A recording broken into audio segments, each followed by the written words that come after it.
I like what this, I feel like this resonates a lot with what I'm talking about because like you say the 30 minutes to an hour right after. Like that's stuff that like I feel like isn't documented as well. Like you don't get to see what's consistently going on. And that's like the behind the scenes the stuff where I want to watch. Like I want to know what he's doing after. I want to see what he's doing with his family. Like that's the fun stuff. We just watched him golf forever, you know? Now let's see like what his honest reaction to a win like that is because that's like the emotion people want to like affiliate themselves to. Yeah, no, I completely agree. And it's really cool that Travelers is going to own that for the whole season. Whereas some of these other brands like Genesis, like, yes, they're paying for an entire tournament, but to consistently own the moment and to brand yourself to these championship moments all season long is just really cool and unique. So shout out to the PGA Tour for doing such a good job. I'm mistaken that PGA also did a really cool sponsor with Chipotle.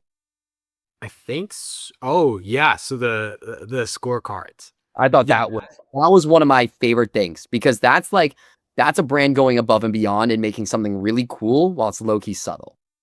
Yeah, well, and I mean it wasn't subtle, like the graphic for it was So he was like, yeah. cool. Yeah, subtle as in like it's a scorecard.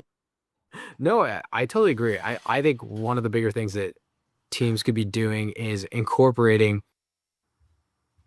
I would say the brand IP, but vibe and the aesthetic of a brand into the design of what they're activating in. Like just because it's a graphic doesn't mean you just have to watermark Chipotle on it and send it. And I know what you're referring to. I think you're referring to the hot streak that Scotty Scheffler had in Chipotle, like the PGA Tour ran the Chipotle scorecard there. No, that it's so awesome. I think even more and more brands, and it gets complicated from a media buying standpoint. That's why this doesn't happen.